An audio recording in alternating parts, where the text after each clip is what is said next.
صلی اللہ علیہ وسلم یا بنی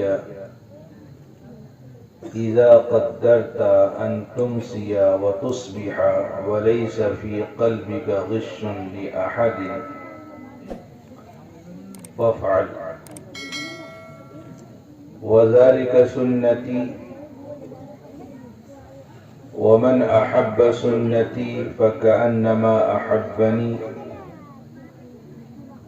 ومن أحبني كان معي في الجنة أو كما قال عليه الصلاة والسلام.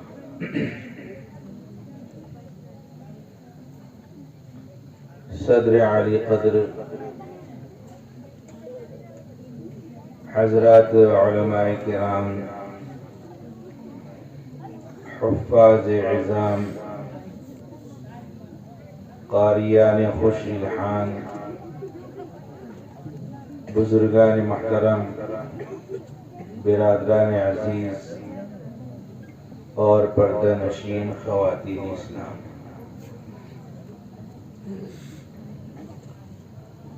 تقسیم انعامات کے سلسلے میں آج کی اس دینی تقریب کا انعقاد ہوا ہے۔ شہر کے بڑے بڑے علماء اسٹیج پر جلوہ افروز ہیں، ان کے سامنے ایک چھوٹا طالب علم کیا کوئی بات بیان کرے۔ ان حضرات کا حق تھا کہ یہ لوگ خطابت کے جوہر دکھاتے، دینی ایمانی مذاکرہ کرتے اور ہم لوگ مستفید ہوتے۔ ان بڑے علماء کرام کی موجودگی میں کچھ دینی مذاکرہ کرنے کی جسارت کر رہا ہوں۔ بزرگوں اور عزیز ساتھیوں، دین ہر انسان کی ضرورت ہے۔ ہوا اور پانی کے بغیر زندگی گزارنا تو ممکن ہے، دین کے بغیر زندگی گزارنا ناممکن ہے۔ دین اللہ رب العزت کے نزدیک پسندیدہ چیز ہے، دین رسول اللہ صلی اللہ علیہ وسلم کے نزدیک پسندیدہ چیز ہے۔ جب اللہ رب العزت کو اور رسول اللہ صلی اللہ علیہ وسلم کو دین پسند ہے تو دین ہماری اور آپ کی بھی پسند اور چاہت ہونا چاہیے۔ جو بندہ دینی ایمانی زندگی گزارتا ہے، اللہ تبارک و تعالی اس کو چند نقد انعامات دنیا ہی میں عطا فرما دیتے ہیں۔ آخرت میں جو اجر انعام ملے گا وہ اس کے علاوہ ہے۔ پہلا انعام اللہ تبارک و تعالی یہ عطا فرماتے ہیں کہ اس دیندار بندے کو لوگوں کا محبوب بنا دیتے ہیں۔ جو دیکھتا ہے محبت سے دیکھتا ہے، جو ملتا ہے محبت سے ملتا ہے۔ دوسرا انعام اللہ تبارک و تعالی یہ عطا فرماتے ہیں کہ اس کو سکون و عافیت کی زندگی عطا فرما دیتے ہیں۔ زندگی میں کوئی الجھن، کوئی ٹینشن، کوئی پریشانی نہیں ہوتی۔ تیسرا انعام اللہ تبارک و تعالی یہ عطا فرماتے ہیں کہ اس کے جان، مال، عمر، رزق میں برکت دے دیتے ہیں۔ برکت کا مطلب یہ ہے کہ بندہ کماتا تھوڑا ہے لیکن اسی تھوڑے میں اللہ تبارک و تعالی اس کی ساری ضرورتیں پوری کر دیتے ہیں۔ اور چوتھا انعام اللہ تبارک و تعالی یہ عطا فرماتے ہیں کہ کوئی بھی مسئلہ پیدا ہو دعا کے ذریعے سے اللہ تبارک و تعالی اس مسئلے کو حل کر دیتے ہیں۔ دعا ایک عظیم الشان چیز ہے۔ مصائب و مشکلات میں گھرا ہوا بندہ جب اللہ تبارک و تعالی کے سامنے ہاتھ اٹھاتا ہے، اللہ تبارک و تعالی سے کچھ مانگتا ہے، تو اس کی زبان سے نکلی ہوئی دعا عرش خداوندی تک پہنچتی ہے اور وہاں سے قبولیت لے کر کے آتی ہے۔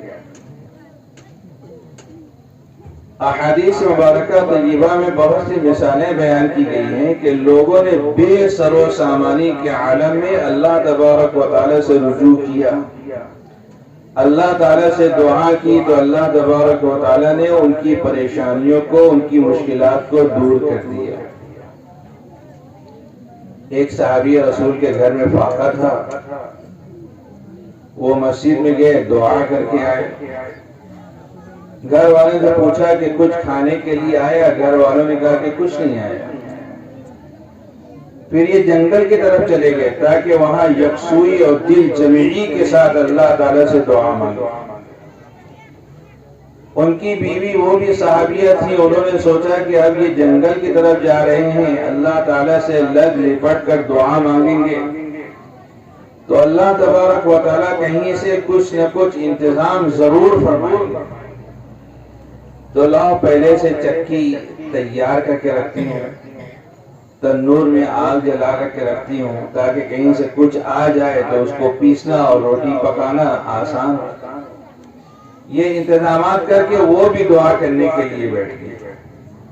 دعا کی برکت یہ ظاہر ہوئی کہ اللہ تبارک و تعالیٰ نے چکی کو گھما دیا، خود بخود چکی چلنے لگی، اس میں سے آٹا گرنے لگا اور پورا تنور روٹیوں سے بھر گیا، روٹیاں جو سیکی جا رہی۔ وہ صحابی رسول گھر میں آئے، گھر والوں سے پوچھا کہ کچھ آیا؟ گھر والوں نے بتایا کہ کچھ آیا کیا؟ یہاں تو حیرت انگیز بات ہو گئی، چکی خود بخود چڑھ رہی ہے، آٹا اس میں سے گر رہا ہے، پورا تنور روٹیوں سے بھرا ہوا ہے، روٹیاں سیکی جا رہی ہیں۔ انہوں نے مارے خوشی جو چکی اٹھا کر کے دیکھا تو آٹا گرنا بند ہو گیا۔ حضور پاک صلی اللہ علیہ وسلم کی خدمت مبارکہ میں پہنچے، پورا واقعہ بیان کیا۔ حضور پاک صلی اللہ علیہ وسلم نے ارشاد فرمایا کہ بندے خدا تم نے جلدی کر دی، اگر تم چکی اٹھا کر نہیں دیکھتے تو قیامت تک یہ چکی چلتی رہتی اور اس میں سے آٹا گرتا رہتا۔ یہ دعا کی برکت ہے۔ ہم لوگ اپنی غلط فہمی سے بسا اوقات دوسرے اعمال کو عبادت سمجھتے ہیں، نماز کو، تسبیح کو، تلاوت کو عبادت سمجھتے ہیں، لیکن دعا کو عبادت ہی نہیں سمجھتے۔ اس لیے دعا کے لیے تھوڑا سا وقت فارغ کرتے ہیں۔ حالانکہ حدیث شریف میں ہے کہ الدعاء هو العبادہ، یعنی دعا یہی عبادت ہے۔ اور ایک حدیث شریف میں ہے کہ الدعاء مخ العبادہ، یعنی دعا عبادت کا مغز ہے۔ تو جو بندہ دینداری کی زندگی گزارتا ہے، اللہ تبارک و تعالی یہ چار انعامات اس کو عطا فرماتے ہیں۔ اس کے برخلاف جو بندہ بے دینی کی زندگی گزارتا ہے، اللہ تبارک و تعالی چار قسم کے نقصانات یا عذابات میں اس کو دنیا ہی میں مبتلا کرتے ہیں۔ آخرت میں ملنے والا عذاب اس کے علاوہ ہے۔ بے دینی پر پہلا نقصان یا پہلا عذاب یہ ہوتا ہے کہ اللہ تبارک و تعالیٰ اس بے دین بندے کی محبت لوگوں کے دلوں سے نکال دیتے ہیں۔ پہلے جاتا تھا اور ادھار پر سامان اٹھاتا تھا، اب پیسہ لے کر کے جاتا ہے، کوئی اس کے ساتھ میں کاروبار کرنے کے لیے تیار نہیں۔ بے دینی کا دوسرا نقصان یہ ہوتا ہے کہ اللہ تبارک و تعالیٰ سکون و عافیت کی زندگی سے محروم کر دیتے ہیں۔ زندگی الجھنوں والی، ٹینشنوں والی، پریشانیوں والی ہوتی ہے۔ کسی بھی مرض کے علاج کے لیے ڈاکٹر کے پاس جائے تو ڈاکٹر یہی کہتا ہے کہ یہ بیماری ٹینشن کی وجہ سے، ٹینشن کم کر دو بیماری چلی جائے گی۔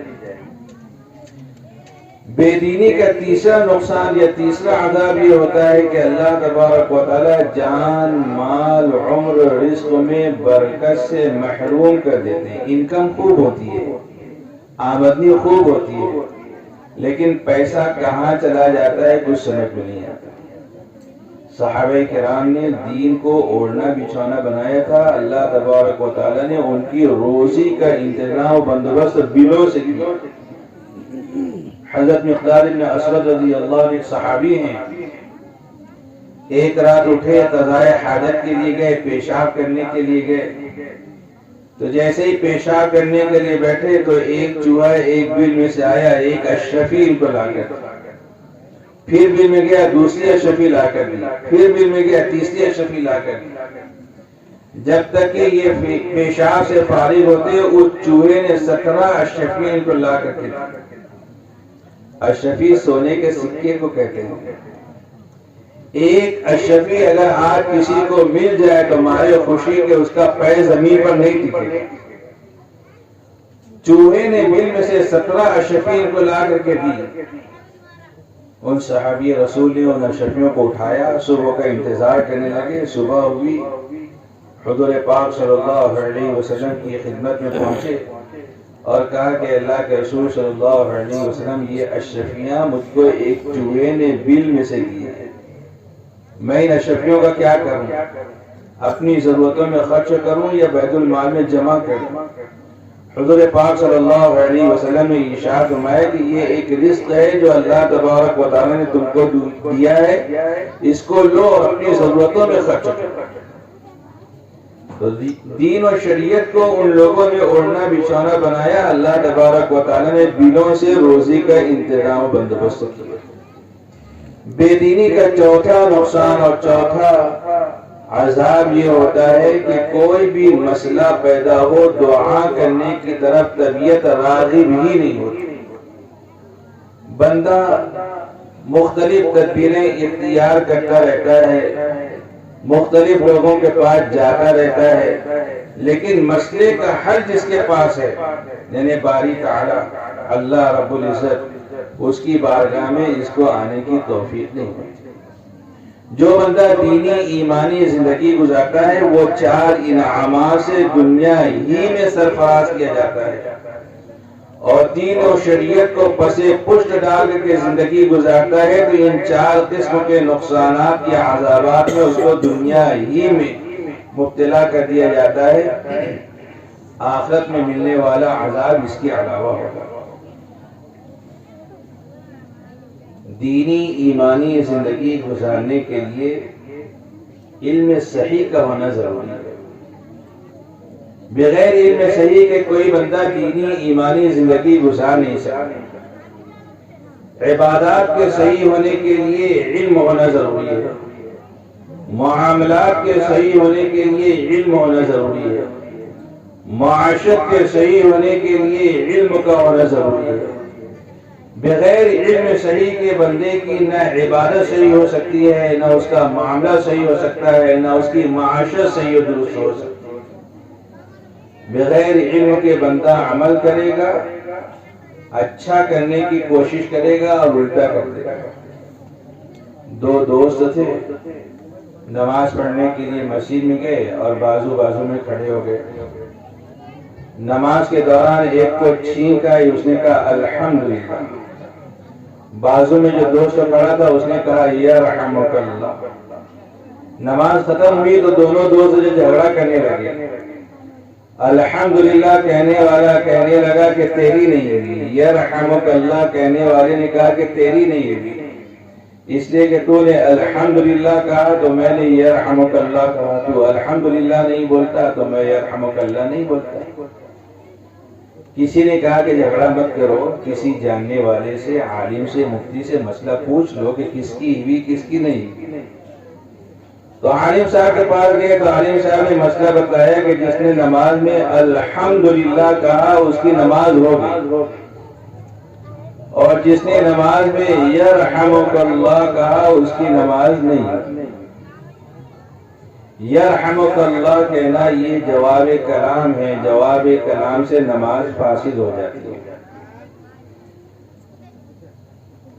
اسی طریقے سے اگر کوئی شخص نماز میں مصروف ہے اور میت کا اعلان اس نے سن لیا، ذرا توجہ ادھر کی تو معلوم ہوا کہ اس کے کسی شناسہ کے انتقال ہو گیا، کسی عزیز قریب کے انتقال ہو گیا، اور نماز کے دوران ہی اس نے کہہ دیا انا للہ و انا الیہ راجعون۔ تو یہ قرآن کریم کی ایک آیت کا ٹکڑا ہے، لیکن اس نے میت کا اعلان سن کر کے کہا ہے نا، تو یہ جواب کلام ہوا، اس کی وجہ سے اس کی نماز فاسد ہو جائے گی، اس کی نماز نہیں ہوگی۔ تمام چیزوں کا صحیح اور درست ہونا علم صحیح پر موقوف ہے، اس لیے اپنی شریعت مطہرہ کے اندر علم سیکھنے سکھانے کی، پڑھنے پڑھانے کی بہت ترغیب دی گئی ہے، بہت حوصلہ افزائی کی گئی ہے۔ حضور نبی کریم صلی اللہ علیہ وسلم پر غار حرا میں جو سب سے پہلی وحی نازل ہوئی وہ تعلیم و تعلم کے تعلق سے، پڑھنے پڑھانے کے تعلق سے۔ حضور نبی کریم صلی اللہ علیہ وسلم پر پہلی وحی جو نازل ہوئی وہ سورہ اقرا کی ابتدائی 5 آیات ہیں۔ اقرا بسم ربک الذی خلق، یعنی پڑھیے اس رب کے نام سے جس نے سب کچھ پیدا کیا ہے۔ اللہ تبارک و تعالی نے حکم دیا کہ پڑھیے، کیا پڑھنا ہے اس کا تذکرہ قرآن کریم میں نہیں ہے۔ نحو کی زبان میں کہتے ہیں کہ مفعول کا تذکرہ نہیں ہے، مفعول کو ذکر نہیں کیا گیا۔ اب مفعول کو محذوف رکھنے میں بہت گنجائش پیدا ہوئی۔ اللہ تبارک و تعالیٰ کا حکم ہے کہ جو پڑھنا چاہتے ہو پڑھو، کوئی رکاوٹ نہیں ہے، کوئی ممانعت نہیں ہے۔ البتہ یہ بات ضروری ہے کہ وہ علم جو تم پڑھ رہے ہو، جو سیکھ رہے ہو، وہ انسانیت کے حق میں نافع اور مفید ہونا چاہیے۔ جو بھی علم نافع ہے، جو بھی علم مفید ہے، اس کو پڑھنے پڑھانے کی، سیکھنے سکھانے کی شریعت کے اندر جو ہے حوصلہ افزائی کی گئی ہے۔ اور تعلیم و تعلم پر اللہ کے رسول صلی اللہ علیہ وسلم نے فضائل ارشاد فرمایا۔ حدیث شریف میں حضور پاک صلی اللہ علیہ وسلم نے ارشاد فرمایا کہ من خرج لطلب العلم فهو في سبيل الله حتى يرجع، یعنی جو بندہ علم حاصل کرنے کے لیے اپنے گھر سے نکلتا ہے واپس آنے تک اللہ کے راستے میں ہوتا ہے۔ علم کی عظمت اور فضیلت کی یہ بات ہے کہ وہ مخلوقات جو حقیر اور معمولی سمجھی جاتی ہیں، وہ مخلوقات جن کے اندر عقل و شعور نہیں ہے، جب ان کے ساتھ میں علم کی نسبت لگتی ہے تو اللہ تبارک و تعالیٰ ان کا مقام و مرتبہ بلند فرما دیتے ہیں۔ قرآن کریم کے اندر ایک کلب معلم کا تذکرہ ہے۔ کلب معلم یعنی وہ کتا جس نے ایک خاص انداز سے شکار کو پکڑنے کا فن سیکھ لیا، ایک فن اس نے سیکھا، ایک علم اس نے حاصل کیا، تو اس کی وجہ سے اللہ تبارک و تعالیٰ نے اس کلب معلم کا تذکرہ قرآن کریم میں فرمایا۔ ایک چونٹی کے ساتھ میں علم کی نسبت لگی تو اللہ تبارک و تعالیٰ نے اس چونٹی کا تذکرہ قرآن کریم میں کر کے اس کو حیات جاویدانی عطا کر دی۔ جب ان حقیر و معمولی سمجھے جانے والی مخلوقات کے ساتھ میں جب علم کی نسبت لگی، اس کا مقام مرتبہ بلند ہو گیا، تو انسان جو اشرف المخلوقات ہے اس کے ساتھ میں جب علم کی نسبت لگے گی تو اس کا مقام و مرتبہ کتنا بلند ہو جائے گا اس کا اندازہ لگایا جا سکتا ہے۔ حصول علم کا شوق اور رغبت دلانے والی بہت سی تدبیریں ہیں۔ ان تدبیروں کے اندر ایک تدبیر سوال و جواب کے انداز کے مقابلے کی۔ شیخ الہند فاؤنڈیشن کے اراکین نے یہ جو کوئز مقابلے کروائے ہیں، ان کا مقصد یہ بھی ہے کہ اس کے ذریعے سے نونہالان ملت کے دلوں کے اندر حصول علم کا شوق اور جذبہ پیدا ہو۔ اور یہ سوال و جواب بھی حضور نبی کریم صلی اللہ علیہ وسلم کی سیرت طیبہ مبارکہ سے متعلق ہے۔ سیرت طیبہ مبارکہ میں انسان کے تمام مسائل کا حل ہے۔ آج گفتگو کا ایک موضوع یہ بھی ہوتا ہے کہ موجودہ حالات میں مسلمانوں کو کیا کرنا چاہیے اور موجودہ حالات میں مسلمانوں کے مسائل کا حل کیا ہے۔ تو موجودہ حالات میں مسلمانوں کو سیرت طیبہ سے اپنا تعلق جوڑنا چاہیے اور حضور نبی کریم صلی اللہ علیہ وسلم کے اسوے کو اپنی زندگی کے اندر اتارنا چاہیے۔ اسی کے اندر تمام مسائل کا حل ہے۔ اگر آپ بیماری کا شکار ہیں تو اس بیماری سے نکلنے کے لیے سیرت طیبہ میں رہنمائی موجود ہے۔ آپ کے اوپر بار قرض ہو گیا ہے تو قرض ادائیگی کی تدبیریں بھی سیرت طیبہ مبارکہ کے اندر جو موجود ہیں۔ آپ کے اوپر دشمنوں کا ہجوم ہو گیا ہے تو اس میں آپ کو کیا کرنا چاہیے، رہنمائی سیرت طیبہ مبارکہ کے اندر ہے۔ آپ کے دین و ایمان کے لیے خطرات پیدا ہو رہے ہیں تو کیا کرنا چاہیے، وہ رہنمائی بھی سیرت طیبہ مبارکہ کے اندر موجود ہے۔ دنیا میں جتنے بھی مسائل اٹھتے ہیں، جتنی بھی مشکلات انسانیت کو درپیش ہوتی ہے، صرف مسلمانوں کو نہیں، انسانیت کو درپیش ہوتی ہے، ان تمام مسائل کا حل حضور نبی کریم صلی اللہ علیہ وسلم کی سیرت طیبہ مبارکہ میں موجود ہے۔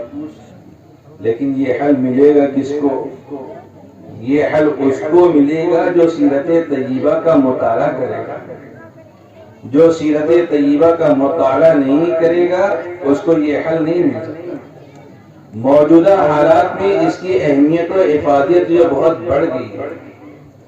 ایسے ہی مقابلوں میں شرکت کر کے مسلمانوں نے سیرت طیبہ کے تعلق سے معلومات حاصل کی ہے اور بعض غیر مسلموں نے سیرت طیبہ کا مطالعہ کر کے اسلام کے دامن میں آ کر کے سکون و عافیت کی زندگی پائی ہے، راحت و سکون کا بھی احساس لیا۔ حضور نبی کریم صلی اللہ علیہ وسلم کی سیرت طیبہ مبارکہ کیسے مسائل کا حل پیش کرتی ہے، ایک دو مثالیں آپ کے سامنے بیان کرتا ہوں۔ حضور پاک صلی اللہ علیہ وسلم کے ایک صحابی بہت بیمار ہو گئے۔ حضور نبی کریم صلی اللہ علیہ وسلم ان کی عیادت کے لیے تشریف لے گئے تو حضور نبی کریم صلی اللہ علیہ وسلم نے دیکھا کہ وہ بالکل چوزے کی طرح کمزور ہو گئے۔ حضور نبی کریم صلی اللہ علیہ وسلم تو حقیقتاً حکیم الامت تھے۔ حضور نبی کریم صلی اللہ علیہ وسلم نے ان کی یہ حالت و کیفیت دیکھی اور ان سے پوچھا کہ تم کوئی دعا مانگتے ہو کیا؟ تو انہوں نے کہا کہ ہاں، میں یہ دعا مانگتا ہوں کہ اے اللہ تو مجھ کو آخرت میں جو عذاب دینے والا ہے دنیا ہی میں دے دے۔ حضور نبی کریم صلی اللہ علیہ وسلم نے ارشاد فرمایا کہ تم نے اللہ سے عافیت کیوں نہیں مانگی؟ اللہ تبارک و تعالیٰ سے مصیبت کیوں مانگی؟ کیا تم اللہ تبارک و تعالیٰ کے عذاب کو برداشت کر سکتے ہو؟ تم کو مصیبت نہیں، عافیت مانگنا چاہیے۔ حضور نبی کریم صلی اللہ علیہ وسلم نے یہ سکھایا کہ ہمیشہ ہر حال میں اللہ سے عافیت کی دعا مانگو۔ حدیث شریف میں ہے کہ اذان و اقامت کے درمیان میں دعا قبول ہوتی ہے۔ صحابہ کرام نے حضور پاک صلی اللہ علیہ وسلم سے کہا کہ اللہ کے رسول صلی اللہ علیہ وسلم اذان و اقامت کے درمیان کا وقت بہت مختصر سا ہے، اس میں ہم کو کیا دعا مانگنا چاہیے، آپ ہی سکھا دیجیے۔ تو حضور نبی کریم صلی اللہ علیہ وسلم نے سکھایا کہ یہ دعا مانگو، اللہم انی اسألک العفو والعافیت فی الدنیا والآخرہ، یعنی اے اللہ میں دنیا اور آخرت میں تجھ سے عافیت کا سوال کرتا ہوں۔ حضرت عباس رضی اللہ عنہ نے حضور صلی اللہ علیہ وسلم سے کہا کہ مجھے کوئی دعا سکھا دیجیے۔ آپ صلی اللہ علیہ وسلم نے ارشاد فرمایا کہ اللہ سے عافیت مانگو۔ کچھ دنوں کے بعد پھر آئے اور کہا کہ کچھ دعا سکھا دیجیے۔ آپ صلی اللہ علیہ وسلم نے پھر کہا کہ اللہ سے عافیت کی دعا مانگو۔ بار بار حضور نبی کریم صلی اللہ علیہ وسلم نے اسی بات کی تلقین فرمائی کہ اللہ تبارک و تعالیٰ سے کچھ مانگنا ہے تو اللہ سے عافیت مانگو۔ تو ان بیمار صحابی سے حضور نبی کریم صلی اللہ علیہ وسلم نے کہا کہ تم نے اللہ تبارک و تعالیٰ سے مصیبت مانگ لی، عذاب مانگ لیا، اب چلو وہ دعا مانگنا بند کرو اور یہ دعا مانگو، ربنا آتنا فی الدنیا حسنہ وفی الآخرۃ حسنۃ وقنا عذاب النار۔ یہ ایک چھوٹی سی آسان سی قرآنی دعا ہے، اور سارے ہی اہل ایمان کو یہ دعا یاد رکھیے۔ کوئی ایک دن بھی مکتب میں نہیں گیا، کسی استاد کے پاس بیٹھ کر کے اس نے تعلیم نہیں پائی، اس کو بھی یہ دعا یاد رکھیے۔ حضور پاک صلی اللہ علیہ وسلم نے سکھایا کہ تم اللہ تبارک و تعالیٰ سے یہ دعا مانگو۔ ان صحابی رسول نے ربنا آتنا فی الدنیا حسنہ وفی الآخرۃ حسنۃ وقنا عذاب النار، اس دعا کے مانگنے کا اہتمام کیا، چند دنوں میں صحت یاب ہو گئے، تندرست ہو گئے۔ کتنے بیمار ہو گئے تھے، ان کی حالت و کیفیت بیان کی گئی ہے کہ بالکل چوزے کے مانند ہو گئے تھے۔ اس دعا کے مانگنے کا اہتمام کیا، اللہ تبارک و تعالیٰ نے ان کو صحت و تندرستی عطا فرما دی۔ آج بھی بہت سارے لوگ لا علاج بیماریوں کا شکار رہتے ہیں، ڈاکٹر کے پاس علاج کے لیے جاتے ہیں تو ڈاکٹر کو بیماری سمجھ میں نہیں آتی، بس ویسے ہی اٹکل سے وہ دوائیں تجویز کرتا رہتا ہے، دوائیں دیتا رہتا ہے۔ ایسے بیمار اگر حضور نبی کریم صلی اللہ علیہ وسلم کی سکھائی ہوئی اس دعا کے پڑھنے کا اہتمام کریں گے تو اللہ تبارک و تعالیٰ اپنے فضل سے اس کو بھی شفا عطا فرمائے۔ کبھی بندہ مقروض ہو جاتا ہے اور قرض پر قرض بڑھتا چلا جاتا ہے، ادائیگی کی شکلیں اس کے سامنے نہیں رہتی۔ حضور نبی کریم صلی اللہ علیہ وسلم نے اس بڑے اور سنگین مسئلے کا حل بھی بتایا ہے۔ بعض لوگ بار قرض کی وجہ سے اتنے پریشان ہو جاتے ہیں کہ خودکشی کا اقدام ترک کر لیتے ہیں۔ ایک صحابی حضور پاک صلی اللہ علیہ وسلم کی خدمت میں حاضر ہوئے اور اپنے فقر و فاقے کی شکایت کی۔ حضور نبی کریم صلی اللہ علیہ وسلم نے اسے کہا کہ جب تم اپنے گھر میں داخل ہونے لگو تو ایک مرتبہ درود شریف پڑھو اور ایک مرتبہ سورہ اخلاص پڑھو۔ حضور پاک صلی اللہ علیہ وسلم کے بتائے ہوئے اس فارمولے پر، اس نسخے پر انہوں نے عمل کیا۔ کچھ دنوں میں اللہ تبارک و تعالیٰ نے اتنا مال عطا فرمایا کہ مدینہ منورہ کے مالدار صحابہ میں ان کا شمار ہونے لگا۔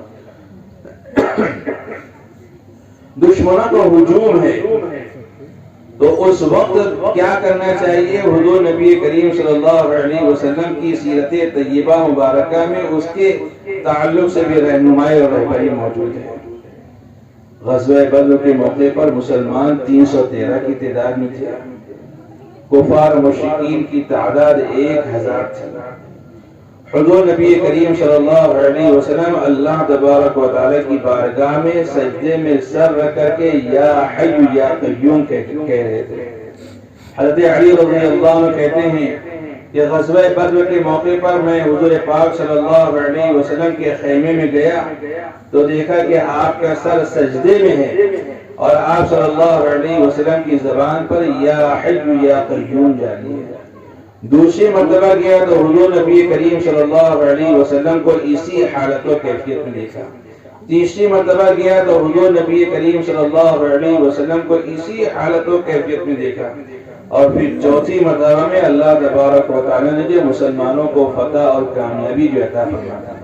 حضور نبی کریم صلی اللہ علیہ وسلم نے سکھایا کہ اگر دشمنوں کا ہجوم ہو جائے اور تم پھنس جاؤ تو تم اللہ تبارک و تعالیٰ کی طرف رجوع کرو، اللہ سے لو لگاؤ، یا حی یا قیوم کا ورد کرو۔ اللہ تبارک و تعالیٰ اس مصیبت سے نجات کی راہیں پیدا کرتے ہیں۔ غزوہ احزاب کے موقع پر سارے قبائل عرب متحد ہو کر کے مدینہ منورہ پر حملہ آور ہو گئے تھے۔ حضور نبی کریم صلی اللہ علیہ وسلم نے صحابہ کرام کے مشورے سے خندق کھودی تھی اور یہ محاصرہ لمبا ہو گیا۔ سخت سردی کا زمانہ تھا، مسلمان فاقے کا شکار تھے۔ صحابہ کرام نے حضور پاک صلی اللہ علیہ وسلم سے جا کر کہا کہ اللہ کے رسول صلی اللہ علیہ وسلم یہ محاصرہ لمبا ہوتا جا رہا ہے، ہم کو کیا کرنا چاہیے؟ حضور نبی کریم صلی اللہ علیہ وسلم نے یہ نہیں کہا کہ نعرے بازی کرو، حضور نبی کریم صلی اللہ علیہ وسلم نے یہ نہیں سکھایا کہ احتجاج کرو، حضور نبی کریم صلی اللہ علیہ وسلم نے سکھایا کہ تم یہ کہو اللہم استر عوراتنا وآمن روعاتنا۔ صحابہ کرام نے اس دعا کے پڑھنے کا اہتمام کیا، اللہ تبارک و تعالیٰ کی غیبی مدد نازل ہوگی۔ لوگوں نے اب غیبی مدد کو ایک مذاق بنا دیا ہے، بولتے ہیں کہ دعائیں مانگی جاتی ہیں، اللہ تبارک و تعالیٰ کی غیبی مدد نہیں آتی، اعمال کیے جاتے ہیں، اللہ تبارک و تعالیٰ کی غیبی مدد نہیں آتی۔ جس طریقے سے بدر میں اللہ تبارک و تعالیٰ کی غیبی مدد اتری، احزاب میں اللہ تعالیٰ کی غیبی مدد اتری، ویسی غیبی مدد آج بھی جو اتر سکتی ہے، لیکن شرط اس بات کی ہے کہ تمام اہل اسلام حضور نبی کریم صلی اللہ علیہ وسلم کے اسوہ حسنہ کو اپنی زندگی کے اندر جو اتارے۔ صحابہ کرام نے اس دعا کے پڑھنے کا اہتمام کیا، اللہ تبارک و تعالیٰ نے تیز آندھی بھیجی، اس آندھی کی وجہ سے دشمنوں کے خیمے کی رسیاں ٹوٹ گئی، خیمے ہوا میں اڑنے لگے، ان کے چولوں پر رکھی ہوئی دیگیں اڑنے لگی، اور ان کے جانور خوفزدہ ہو کر کے مکہ معظمہ کی طرف یہ بھاگنے لگے۔ ابو سفیان اپنی سواری پر سوار ہو کر کے اہل قافلہ سے یہ کہہ رہا تھا کہ چلو اب یہ جگہ ہمارے ٹھہرنے کے لائق نہیں ہے، ہمارے ٹھہرنے کے قابل نہیں ہے۔ مسلمانوں کی دعاؤں کی برکت سے اللہ تبارک و تعالیٰ نے دشمنوں کے اس حصار کو توڑا اور ان کے محاصرے کو جو ختم کیا۔ اس زمانے کے اندر ایک بڑا اور اہم ترین مسئلہ دین و ایمان کی حفاظت کا ہے۔ دین و ایمان اللہ تبارک و تعالیٰ کی بہت بڑی نعمت ہے، البتہ اس ایمان کی حفاظت کی فکر ہم کو اور آپ کو جو ہے کرنی چاہیے۔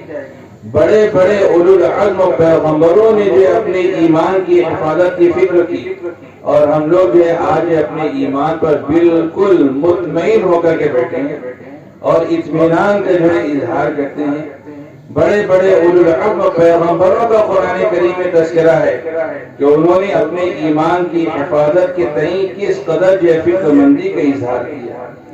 حضرت ابراہیم خلیل اللہ علیہ السلام کی دعاؤں کا قرآن کریم میں تذکرہ ہے۔ ان کی دعاؤں میں سے ایک دعا یہ ہے وَجْنُبْنِي وَبَنِيَّ أَن نَعْبُدَ الْأَصْنَامَ، یعنی اے ہمارے رب میری اور میری اولاد کی بت پرستی سے حفاظت کی۔ حضرت یوسف علیہ السلام کا بہت تفصیلی تذکرہ قرآن کریم میں ہے۔ حضرت یوسف علیہ السلام جیل سے رہا ہو گئے، حضرت یعقوب علیہ السلام سے اور اپنے افراد خانہ سے ان کی ملاقات ہو گئی۔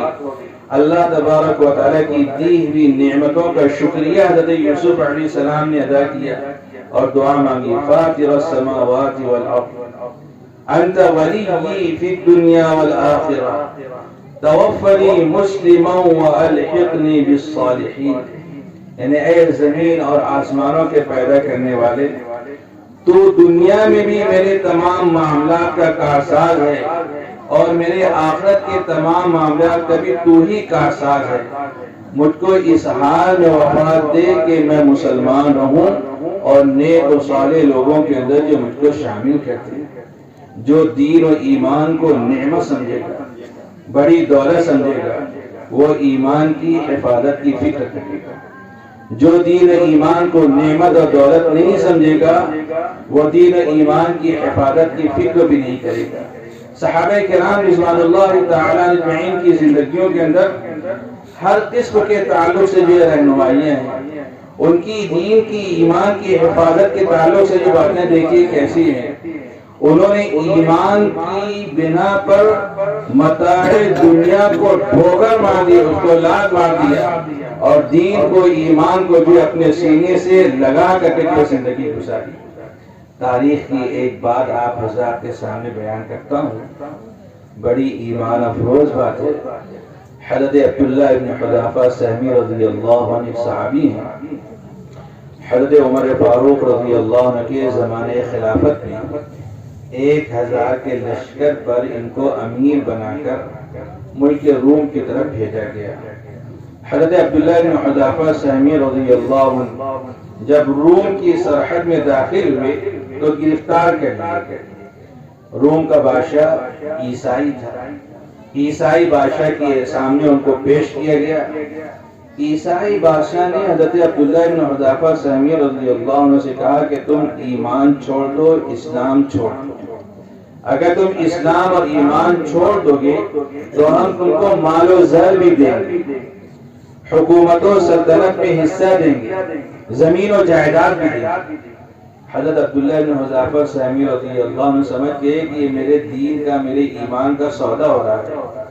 حضرت عبداللہ بن حذیفہ سہمی رضی اللہ عنہ نے کہا کہ ہم کو یہ چیزیں نہیں چاہیے، ہم کو ہمارا ایمان عزیز ہے. عیسائی بادشاہ نے کہا کہ اگر تم میری بات نہیں مانو گے تو پھر تم سب کو جیل میں ڈالوں گا، سزا دوں گا.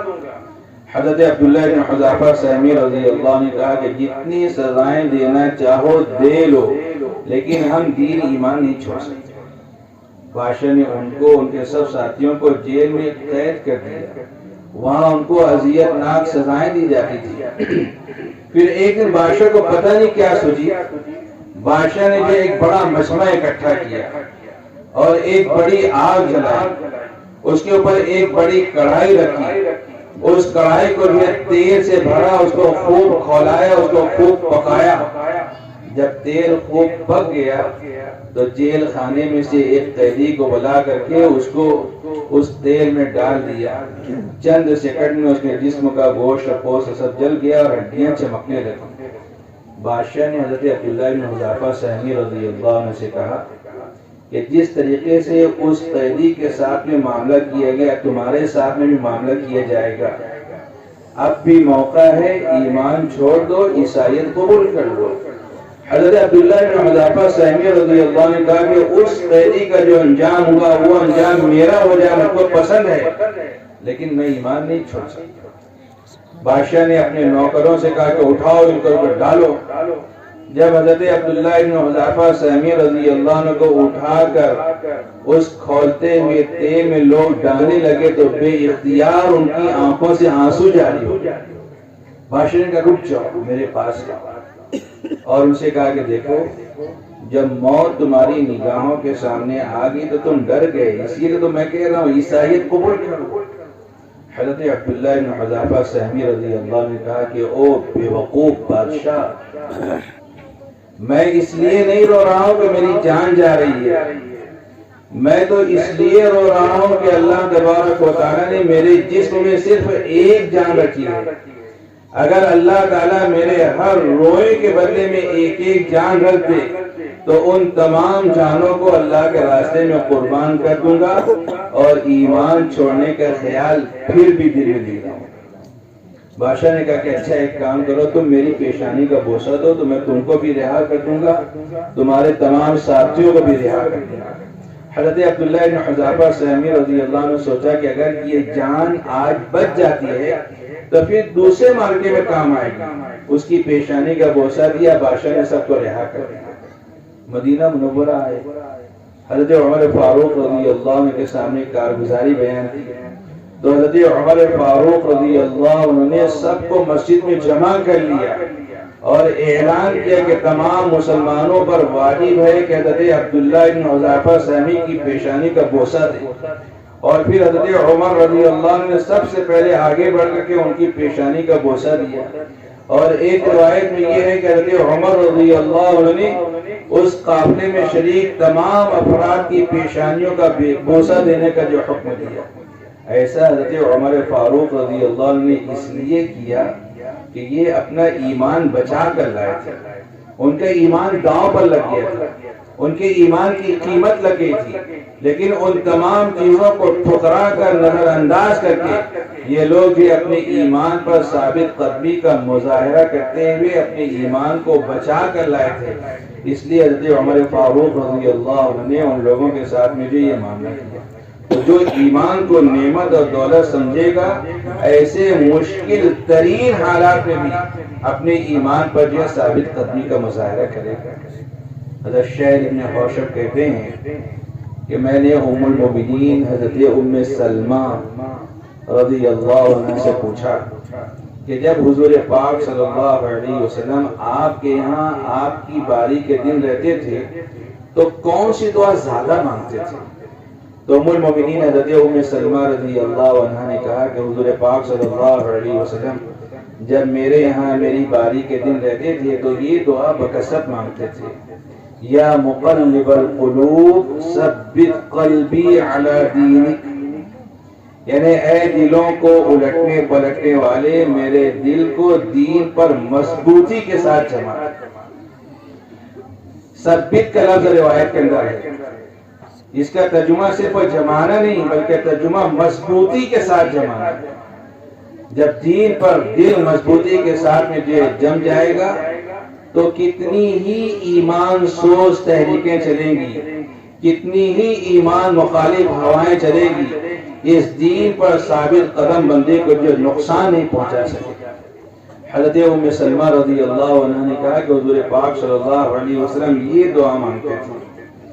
کون ذات، کون ہستی یہ دعا مانگتی تھی؟ وہ جن کے اگلے پچھلے سب گناہوں کی معافی کا اعلان ہے، وہ ذات، وہ ہستی جو یہ فرما رہے ہیں کہ جنت کا دروازہ سب سے پہلے میں کھٹکھٹاؤں گا، سب سے پہلے حضور پاک صلی اللہ علیہ وسلم جنت میں داخل ہوں گے تو پھر اور لوگوں کو جنت میں داخل ہونے کی جو اجازت دی جائے گی۔ جنت میں جن کا جانا پکا یقینی ہے وہ دعا کر رہے ہیں کہ اے دلوں کو الٹنے پلٹنے والے میرے دل کو اپنے دین پر مضبوطی کے ساتھ جما دیں۔ جب وہ ذات و ہستی اپنے ایمان کی، اپنے دین کی اس قدر فکر کر رہی ہے تو ہم کو اور آپ کو بھی اپنے دین ایمان کی کتنی فکر کرنے کی ضرورت ہے وہ ظاہر ہے۔ حضرت ام سلمہ رضی اللہ عنہ کہتی ہیں کہ میں نے کہا کہ اللہ کے رسول صلی اللہ علیہ وسلم کیا بات ہے کہ آپ یہ دعا بہت کثرت سے مانگتے ہیں؟ تو حضور پاک صلی اللہ علیہ وسلم نے ارشاد فرمایا کہ ام سلمہ کیا تم کو یہ بات نہیں معلوم کہ بندوں کے دل اللہ تعالیٰ کی دو انگلیوں کے درمیان ہے، جس کے دل کو چاہتے ہیں ہدایت پر جما دیتے ہیں، جس کے دل کو چاہتے ہیں ہدایت سے ہٹا دیتے ہیں۔ اگر ایمان کے لیے خطرہ ہے تو حضور نبی کریم صلی اللہ علیہ وسلم نے رہنمائی فرمائی، حضور پاک صلی اللہ علیہ وسلم نے دعا سکھائی کہ اس دعا کے مانگنے کا اہتمام کرو۔ تو سیرت طیبہ مبارکہ میں انسانیت کو درپیش جتنے بھی مسائل ہیں ان تمام مسائل کے جو حل ہے، اس زمانے کی اہم ترین ضرورت یہ ہے کہ اہل اسلام حضور پاک صلی اللہ علیہ وسلم کی سیرت طیبہ کا مطالعہ کریں اور حضور پاک صلی اللہ علیہ وسلم کے اسوہ حسنہ کو اپنی زندگی کے اندر جو جگہ دیں۔ شاعر کہتا ہے کہ پھر چشم زمانہ کو ہے سرمے کی ضرورت، پھر چشم زمانہ کو ہے سرمے کی ضرورت، لا باد صبا خاک مدینے